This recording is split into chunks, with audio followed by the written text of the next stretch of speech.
नमस्कार दोस्तों, ओम Sai Ram. I hope कि आप सब लोग अच्छे होंगे। तो आज हम लेकर आए हैं बाबा का जो डिवाइन विजडम है, बाबा की कृपा से। और डिवाइन विजडम में रोज़ हम लोग एक कथा पढ़ते हैं। पहले तो जैसे वो कथा लिखी होती है अंग्रेज़ी भाषा में, उसके बाद मैं अनुवाद करती हूँ और हम लोग समझने की कोशिश करते हैं ईश्वर का क्या संदेश है हमारा आज के लिए।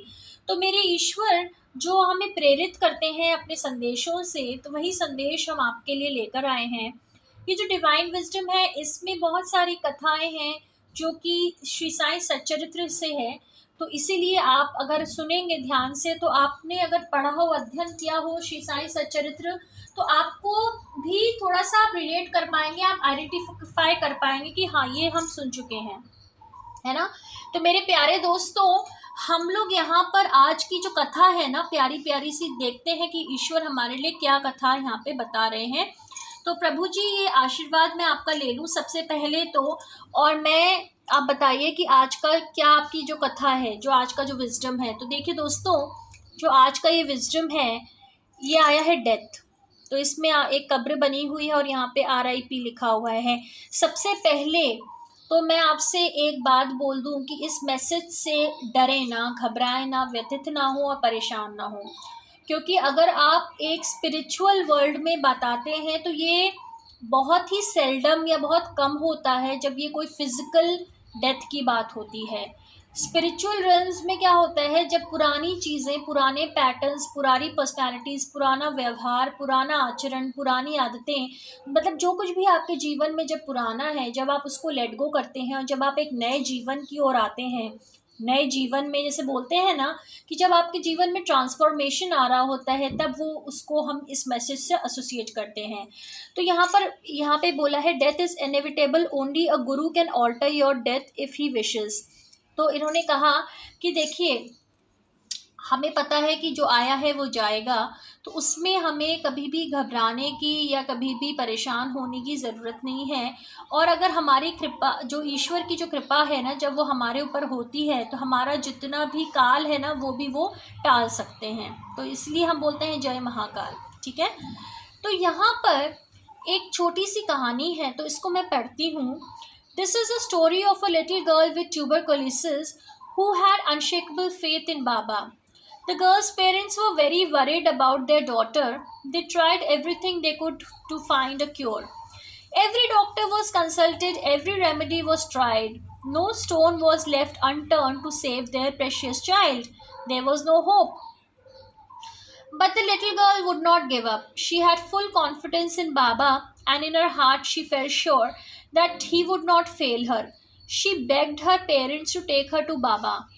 In Shirdi, Baba came to see the girl who had so trustingly placed her life in his hands. Looking at that lovely innocent child, his kind eyes were full of love. He tenderly placed his hand on her head. The child felt a sudden sense of calm descend upon her. Let her sleep on a blanket and do not give her anything other than water, he instructed her parents. Baba's orders were faithfully obeyed for a whole week, but her condition remained the same. The high fever and weakness continued. She still did not seem to be recovering. And then in the morning, the girl passed away. Everyone was shocked and dismayed.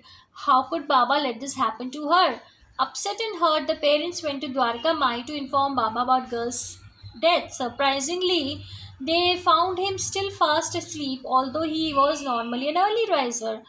However, in a short while, Baba woke up and started behaving in the strangest manner. He jumped and rushed around. He started ranting and raving and waving his hands about. He screamed and shouted at someone whom only he was able to see. There was nobody there. He charged out of Dwarka Mai and out on the street, behaving as strange as ever. Had Baba lost his mind, wondered everybody, trying to get out of his way as quickly as possible. Baba then ran towards Dikshitwara, shouting and hitting the ground with a stick as though he was chasing someone away. Someone unwanted, someone unwelcome, the god of death perhaps?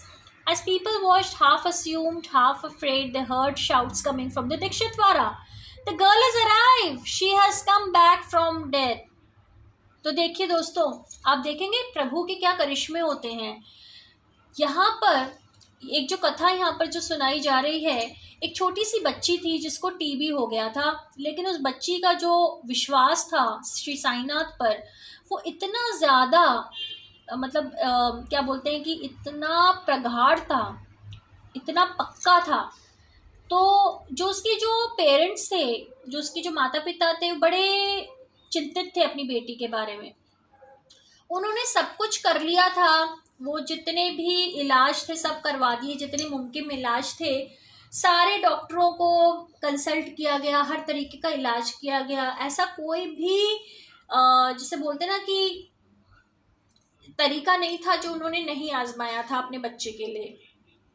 उनको बिल्कुल भी hope नहीं थी कोई भी। लेकिन जो छोटी सी बच्ची थी, उसका तो ऐसा वो तो ऐसी भक्त थी बाबा की, तो उसको तो बिल्कुल उसने गिव अप ही नहीं किया। उसने कहा कि मेरे बाबा है ना, वो मुझे ठीक कर देंगे। तो उसने अपने जो पेरेंट्स हैं उनको बोला कि मुझे ज़रा आप लोग शिरडी ले चलो। बहुत उसने मिन्नतें की। अब शिरडी में क्या हुआ कि जब बाबा जो थे, जब वो आए वहाँ पर उस छोटे बच्चे को देखने, तो बाबा की जो आंखें हैं ना वो भर आईं, क्योंकि वो बच्चा इतना सुंदर था, इतना प्यारा सा था, इतना भोला सा था। तो बाबा ने बहुत प्यार से उसके सिर पर अपना हाथ रखा और बच्चे को एकदम से लगा कि जैसे एकदम उसके शरीर में कोई हीलिंग सी आ गई, कोई उसका लगा कि शांति सी प्रवाह हो गई। फिर बाबा ने निर्देश दिए कि उसको एक ब्लैंकेट पे बैठने दो और उसको कुछ भी मत देना सिवाय पानी के। तो उसके पेरेंट्स ने ऑब्वियसली, अब क्या करें, जो माँ बाप हैं वो तो अपने बच्चे के लिए हमेशा अच्छा ही चाहते हैं, तो उन्होंने वही सब किया। तो लेकिन रात को उसको बहुत ही तेज़ फीवर आ गया, ज्वर आ गया उसको, और वो ऐसा नहीं लग रहा था कि उसकी हालत कोई सुधर रही है, ऐसा लग रहा था उसकी हालत बिगड़ ही बिगड़ रही है। 8वें दिन तो बहुत ही बुरा सा हो गया, वो बच्ची जो थी वो सबको छोड़कर चली गई। अब जब ऐसा हुआ तो उसके माँ बाप जो थे वो बिल्कुल पागल से हो गए और वो बिल्कुल बाबा के पास गए और द्वारका माई चीख चीख कर उन्होंने बोला, बाबा आपने कैसे होने दिया ये।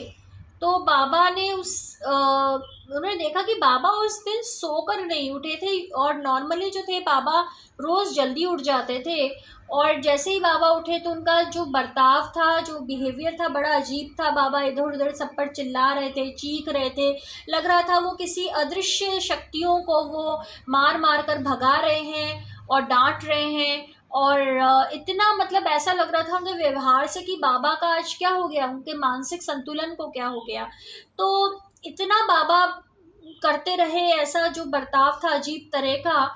और फिर दोस्तों क्या हुआ, थोड़ी ही देर बाद आप सोचिए कि दीक्षित वाड़े से आवाज़ आई कि जो लड़की है वो जिंदा है, वो वापस आ गई है मृत्यु के पाश से। तो ये किसने किया, ये हमारे साईनाथ महाराज ने किया। तो बाबा में इतना दम है, ईश्वर में इतना दम है दोस्तों, कि वो काल को भी वापस भेज देते हैं।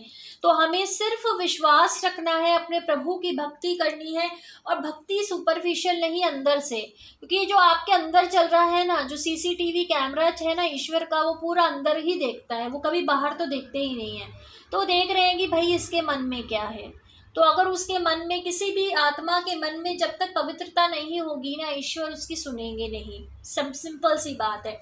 ईश्वर को कोई मतलब नहीं है कि आप ऊपर से मीठे मीठे बोल रहे हैं, ईश्वर तो देखते ही अंदर कितना मीठा है ये इंसान, इसके अंदर कितनी पवित्रता है, इसके अंदर कहीं छल तो नहीं है, इसके अंदर चालाकियाँ तो नहीं भरी हुई, इसके अंदर मोह माया तो नहीं बिल्कुल लपेटे हुए है, इसके अंदर कोई गलत चीज़ें तो नहीं है, गलत इंटेंशंस तो नहीं है, वासना तो नहीं भरी हुई है। तो ईश्वर तो ये सब देखते हैं, पूरी स्कैनिंग चलती रहती है पूरे समय, ईश्वर को सब स्कैनर लगा रखा है उन्होंने पूरा। तो इसमें क्या है कि हमें अपने मन को इसलिए बार बार बोलते हैं कि पवित्र करना चाहिए। पवित्र कैसे करेंगे, आज हम लोग इतने बिजी हैं अपने काम काज में, हो सकता है हमारे पास कुछ समय ही ना हो ईश्वर के ध्यान की या कहीं भी जाने का।